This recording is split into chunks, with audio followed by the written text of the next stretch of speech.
She yelled, "You'll never be good enough for me," in front of her friends. I smiled and said, "You're probably right." Then I walked out, got in my car, and drove away. Later that night, her friends messaged me what they told her after I left. "My name is Marcus, I'm 30, and I work in finance as a senior analyst at a mid-sized investment firm in Chicago. I make decent money, around $140,000 a year. Not rich, but comfortable.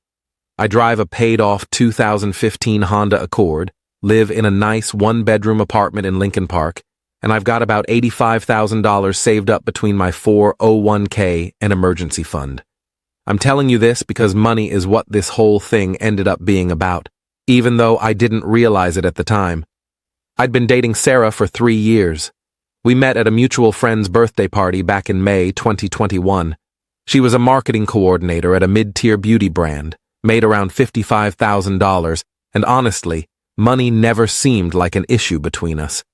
We split dates pretty evenly in the beginning. Maybe I paid 60% of the time, but it felt natural and fair. She was funny, ambitious, loved trying new restaurants, and we just clicked. I thought we were building something real. The first year was incredible. We'd spend weekends exploring different neighborhoods, trying hole-in-the-wall restaurants, going to free concerts in Millennium Park. She never complained about my car or my apartment. She seemed happy. We talked about future plans, maybe moving in together, adopting a dog, taking a trip to Europe when we'd saved enough. It all felt genuine. But about 6 months ago, things started changing. Sarah began making comments, little ones at first.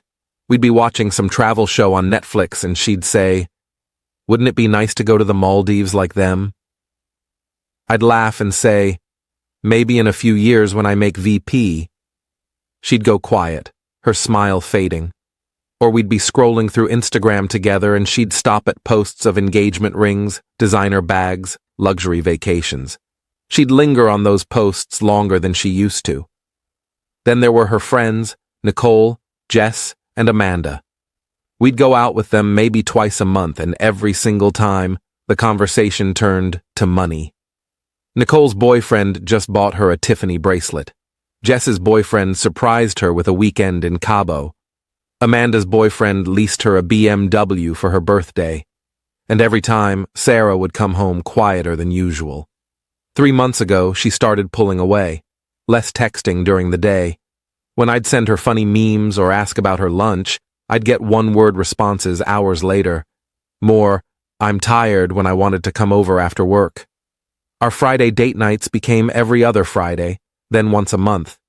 When I finally confronted her on a Tuesday night in mid-July, sitting in my living room with Thai takeout getting cold between us, she said, "I just feel like we're not progressing, you know? Like, where is this relationship actually going?" I told her I loved her, that I was actively saving for a down payment on a house, that I wanted a real future with her, that I was planning to propose within the year. I even showed her my savings spreadsheet, my timeline, my plan. She nodded slowly, but her eyes looked distant, like she was already somewhere else in her mind, like my plan wasn't good enough or fast enough. 2 weeks ago, everything exploded. It was Saturday night, August 24th. Sarah invited me to Amanda's 28th birthday dinner at this upscale Italian place downtown called Girasole, the kind with cloth napkins, a wine list thicker than a phone book, and a sommelier. I wore a navy button-down and dark slacks, nothing fancy but clean and presentable. When I arrived at 7:30 p.m., Sarah barely acknowledged me. She was already 2 glasses of Prosecco deep, laughing loudly with her friends at the bar, and I felt like a ghost she could see right through. The restaurant was packed, candles flickering on every table, soft jazz playing in the background. Our group had a long table near the window overlooking the Chicago River. I sat at the end, next to Sarah, who immediately turned her attention to Jess on her other side. They were talking about some influencer drama I didn't care about. I ordered a beer and tried to make conversation with Brad, Amanda's boyfriend, about the Bears' terrible season. He was polite enough, but his attention kept drifting back to his phone. Halfway through dinner, after the appetizers arrived, bruschetta and calamari that cost $24 each, Brad started talking about the Tesla Model S he'd just bought. Brand new, fully loaded, $95,000. Everyone oohed and awed like he'd announced he'd won the lottery. He pulled out his phone, showing off pictures of the white exterior, the massive touchscreen dashboard, the autopilot features, the insane acceleration times. "Man, that's incredible," said Nicole's boyfriend Jason. "I'm looking at the Model X myself. The Falcon Wing doors are sick." Then Jess's boyfriend Derek mentioned he'd just closed on a 2-bedroom condo in River North. "Got it for $480,000, but with the neighborhood development, it'll be worth $600,000 in 3 years easy. Already got it appraised higher than what I paid." Nicole's boyfriend worked in tech at some startup and started going on about his company's stock options. "If we IPO next year like everyone's saying, I'm looking at a potential $200,000 bonus minimum. Could be more if the valuation hits what we're projecting." I stayed quiet. I'm not a flashy guy. I don't need to wave my paycheck around to feel good about myself. I was cutting into my chicken parmesan, which was admittedly delicious, minding my own business, when Sarah said it. "Yeah, well, Marcus is still driving his college car." The table went quiet for a second, then everyone laughed. Not mean laughter exactly, just awkward chuckles, the kind that fill uncomfortable silence. But it stung like hell. I looked directly at her, fork still in my hand. "It's paid off. No debt, no monthly payments." She rolled her eyes dramatically, taking another sip of wine. "That's not the flex you think it is, babe." I felt my chest tighten, heat creeping up my neck, but I kept my expression neutral. I set my fork down carefully. "Excuse me, I need to use the restroom." I walked past the bar, past couples enjoying their romantic meals, and into the bathroom. I splashed cold water on my face, stared at myself in the mirror under the harsh fluorescent lights, and told myself to let it go. She was drunk. She was showing off for her friends. It didn't mean anything. We'd talk about it tomorrow when she was sober. But when I came back to the table, weaving through the wait staff carrying trays of pasta and wine, I overheard her. She was leaning toward Amanda, her voice low but not low enough. "I just don't see him ever being at the level I want, you know? Like, he's comfortable being mediocre. He has no real ambition to level up. He's content with good enough." I stood there for a second, frozen 3 feet behind her chair, my hand gripping the back of an empty seat. The words hit me harder than the public humiliation. Mediocre, no ambition. Those words coming from someone who claimed to love me. Then I walked back around, sat down, and didn't say another word for the rest of dinner. I smiled politely when spoken to, nodded when appropriate, and counted the minutes until we could leave. The dessert course felt like it lasted hours. When we finally got outside around 10:45 p.m., the cool night air hit my face. It was a relief after the stuffy restaurant.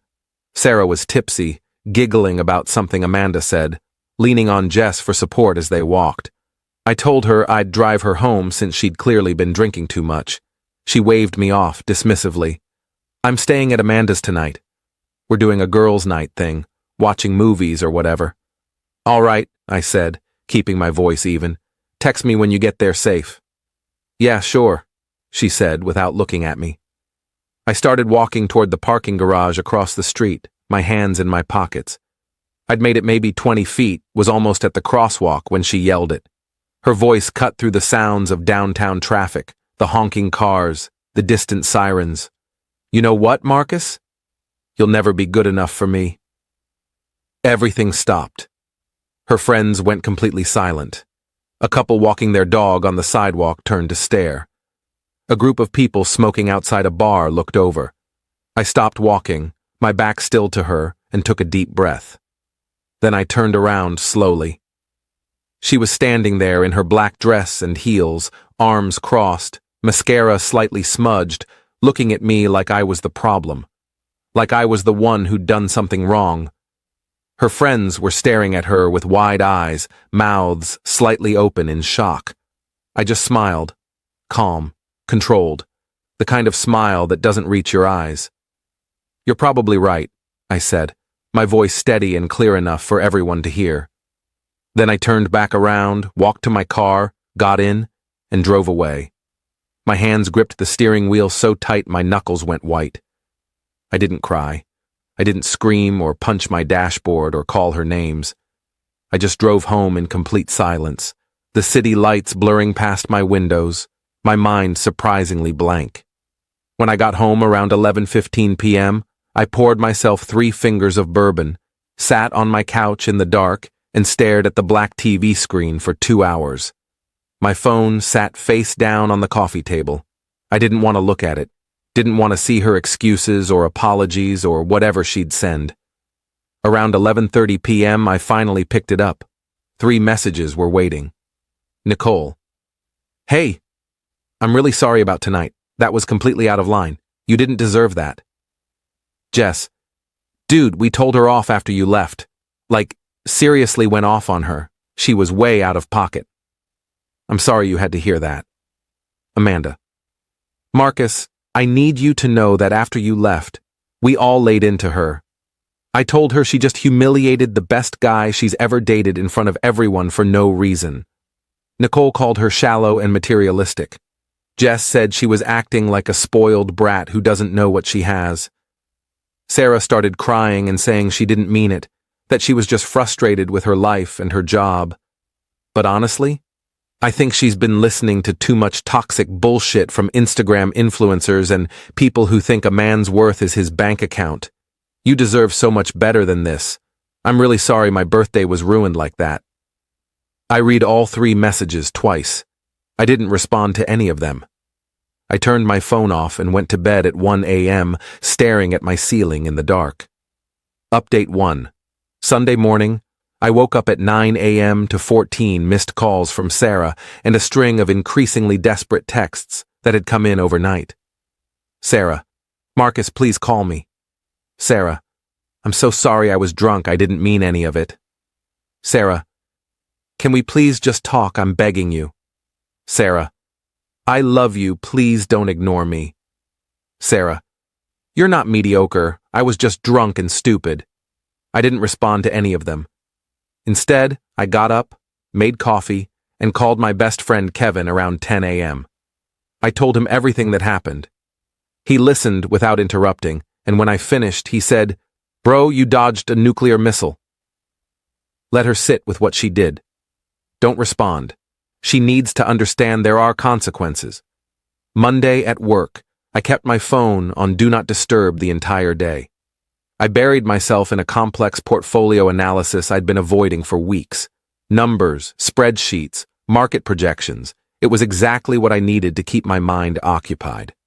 My boss even commented that I seemed exceptionally focused and asked if everything was okay. I just said I was in the zone. Tuesday was the same. Head down, working through lunch, staying until 7 p.m. Wednesday evening around 6:30 p.m., as I was heating up leftover pizza, there was a knock on my door. I looked through the peephole and saw Sarah standing there. I opened the door. She looked absolutely wrecked. Puffy red eyes, no makeup, wearing old gray sweatpants, and a Northwestern hoodie I'd never seen before. Her hair was in a messy bun. "Can I come in?" "Please." I sighed deeply and stepped aside. She walked in slowly and sat on my couch, the exact same spot where I'd sat alone after she humiliated me.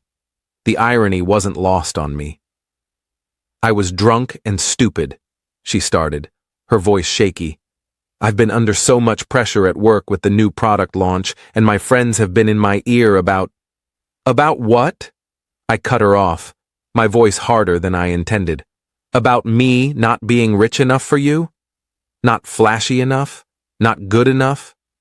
She looked down at her hands, fidgeting with her phone. "It's not like that." "Then what is it like, Sarah? Explain it to me. Because from where I'm sitting, you publicly humiliated me in front of your friends, called me mediocre, and told me I'd never be good enough for you. So please, help me understand." She was quiet for what felt like forever. I could hear my neighbor's TV through the wall, some sports announcer yelling about a touchdown. Finally, she said quietly, "I guess I just wanted more." "More of what?" I leaned forward. "I work hard every single day. I'm loyal. I've never lied to you or disrespected you. I've been there for you through job stress, family drama, everything. I was planning to propose to you. What more could you possibly want?" "I don't know," she whispered, tears starting to fall. "I just feel like everyone around me is leveling up their lives and we're just stuck in the same place." "Stuck," I repeated slowly, letting the word hang in the air. "You think 3 years of love and building something real together is being stuck because I don't drive a Tesla or buy you expensive jewelry?" She started crying harder, her shoulders shaking. "I didn't say that." "You did, actually. Maybe not in those exact words, but that's what you meant. You said I'd never be good enough for you, in front of everyone. You humiliated me. I didn't mean it. I swear to God I didn't mean it." "But you thought it," I said quietly, feeling surprisingly calm. "And that's the real problem here. You can apologize for saying it out loud, but you can't take back that you actually believe it." I asked her to leave. She begged me to reconsider, said she'd do anything to fix this, that she loved me, that we could go to couples therapy, that she'd prove she didn't mean it. I told her I needed space and time to think. She nodded, wiping her eyes, and left, crying into her hands as she walked down the hallway. Update 2. A week passed in complete silence. I didn't reach out, didn't check her social media, didn't ask our mutual friends about her.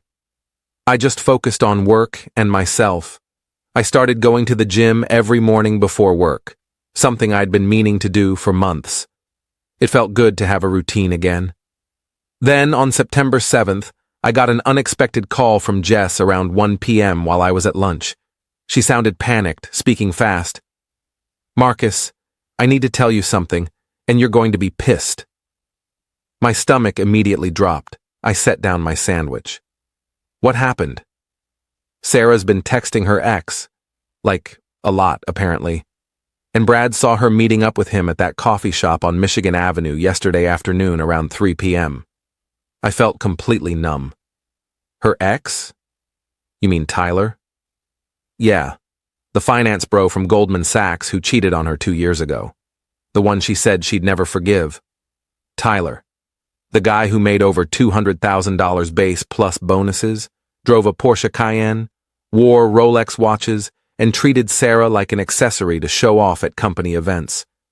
The same guy she'd sworn up and down she hated and would never speak to again." "Are you absolutely sure about this?" "Brad took a picture from across the street when he was walking to a client meeting. I'm sending it to you right now." A minute later, my phone buzzed. There they were, clear as day. Sarah and Tyler sitting at an outdoor table at Intelligentsia Coffee, both laughing, looking comfortable like no time had passed. She was wearing the blue floral dress I'd bought her for her birthday last year. The dress, she said, made her feel beautiful. I didn't feel angry. I didn't feel betrayed or hurt. I just felt relieved, like a massive weight had been lifted off my shoulders, like the universe had just confirmed what I already knew. I'd made the right decision. I texted Sarah, "We're done. Don't contact me again." She called within 30 seconds. I declined the call and watched her name disappear from my screen. She texted immediately, "Marcus, please, let me explain. He reached out to apologize for everything. I swear it's nothing, we just talked. I still love you. Please." I blocked her number, her Instagram, her Facebook, everything. Complete digital silence. Update 3.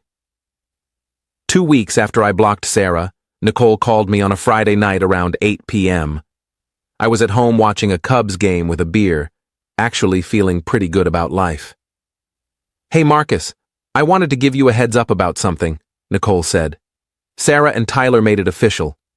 They're dating again. She posted about it on Instagram this morning." "Good for her," I said, and I genuinely meant it. She got what she wanted. "That's the thing, though," Nicole continued. "I don't think she did. Amanda and I went to brunch with her last Sunday, and she spent the whole time either on her phone texting Tyler or talking about him, but not in a happy way. She kept saying things like, he wants me to dress more sophisticated, and he thinks I should network more with important people, and he's helping me become a better version of myself. It was weird as hell. Sounds like Tyler, I said. He always treated her like a project. Yeah, well, it's gotten worse apparently. Jess saw them at dinner Tuesday night and Tyler spent the entire meal on his phone doing work emails. Didn't even look at Sarah, just kept ordering for her without asking what she wanted. I took a sip of my beer. That's his style. Everything has to be controlled by him. There's more, Nicole said. Amanda ran into Sarah at Target yesterday and Sarah looked miserable. She tried to act happy, showing off this Gucci bag Tyler bought her, but Amanda said her eyes looked dead. And get this, Sarah mentioned that Tyler wants her to quit her marketing job because it's beneath the lifestyle he's building, and he wants her to focus on being more present for his career needs. Jesus, I muttered. So he wants her to be unemployed and completely dependent on him. Exactly. And when Amanda asked if she was happy, Sarah just changed the subject really fast. Started talking about some charity gala Tyler's taking her to next month and how she needs to buy a $2,000 dress for it. I shook my head. Well, that's her choice. She wanted the luxury lifestyle. Now she's got it. I know, Nicole sighed, but I feel bad. We all do. She threw away something real for this fake bullshit. Anyway, I just wanted you to know. Also, Amanda's having a small get-together in 2 weeks if you want to come. Just close friends. Sarah won't be there. I'll think about it, I said. Thanks for the heads up. After we hung up, I sat there thinking about it for a while. Part of me felt vindicated. Sarah had chosen money and status over genuine love, and now she was realizing that money can't buy happiness or real connection. But mostly, I just felt indifferent. She'd made her bed. Final update.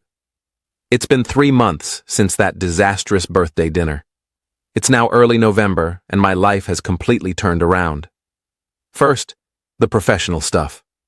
I got promoted in late October to Associate VP with a significant raise, $175,000 base plus performance bonuses that could add another $30,000.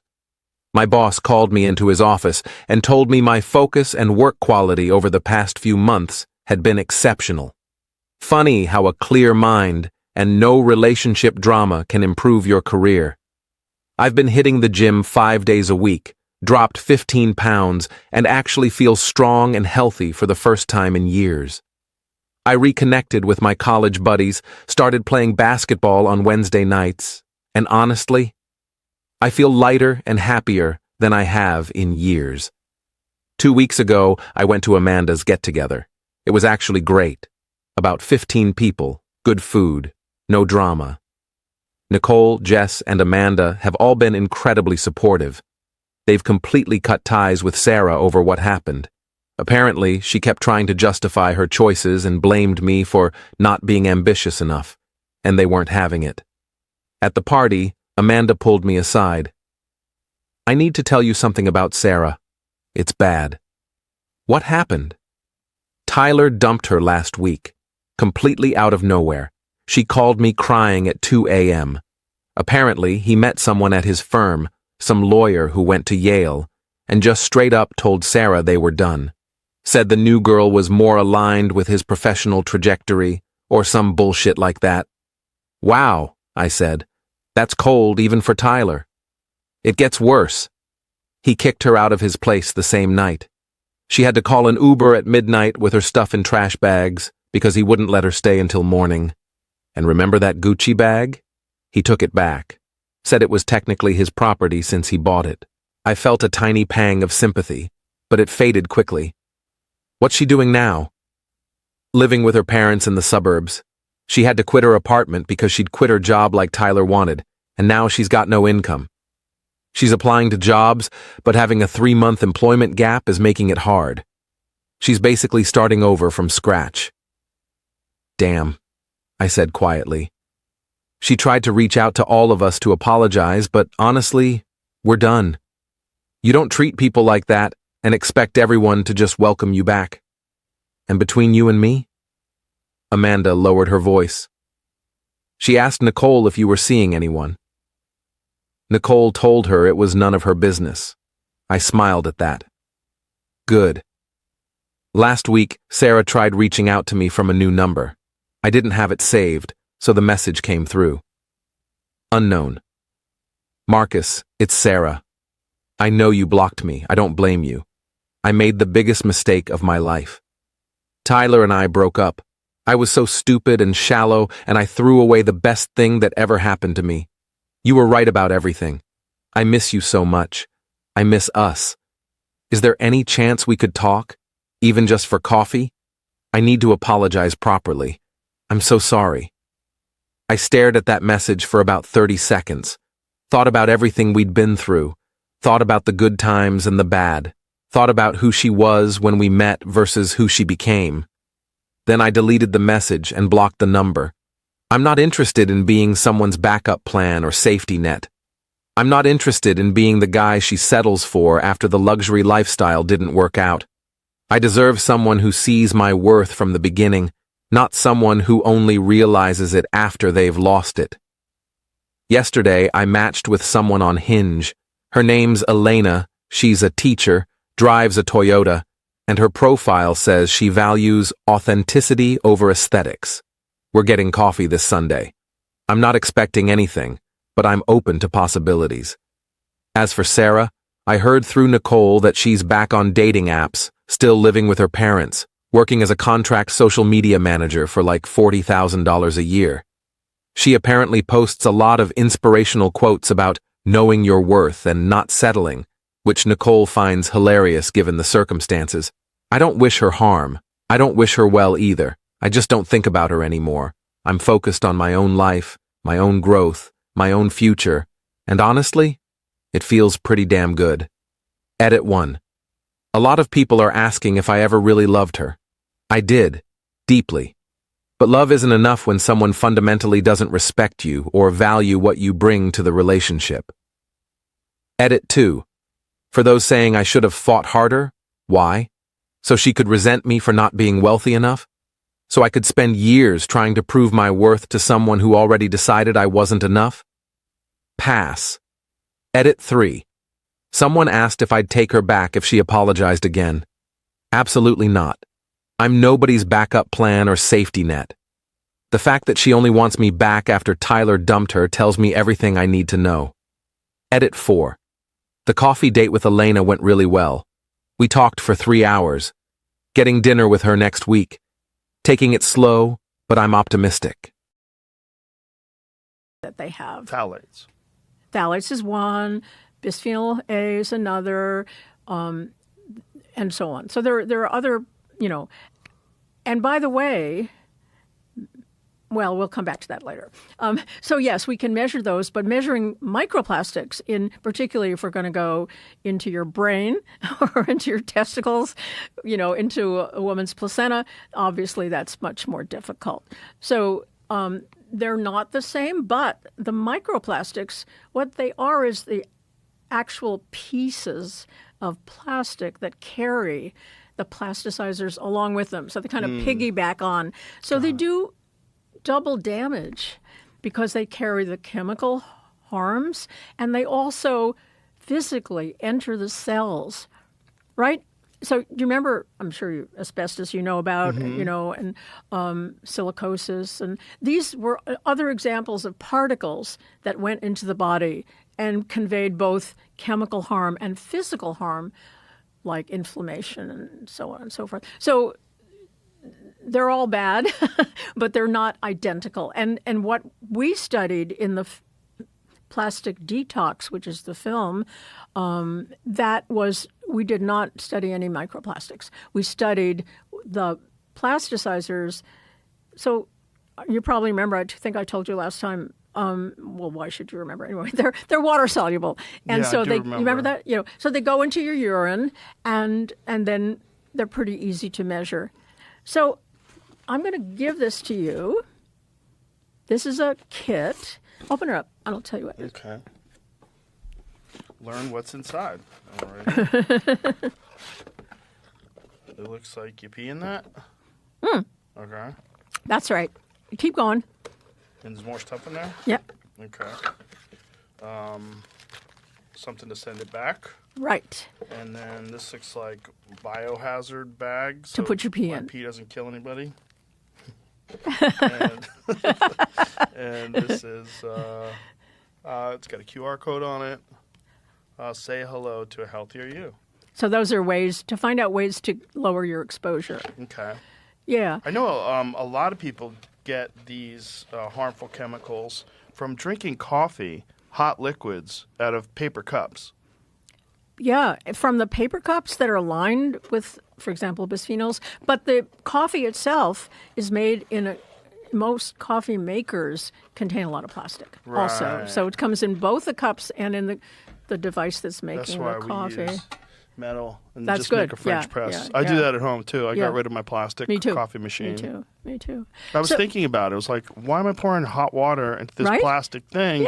That can't be good. Yeah, and it doesn't taste as You're good. learning. You're learning. French press tastes better anyway. So here's my suggestion. If you're willing to do this, I am willing to do this. you are. Good, Yes. cool. So not hard. Okay, Pee in the cup, send it in. Then got it. my colleague Genoa and her team will analyze it for not everything in the world, but the bisphenols, the phthalates, and the parabens. Okay. That's what they're going to be adding pesticides soon, and that would be great to have that as well. Then, if you want to go to phase 2,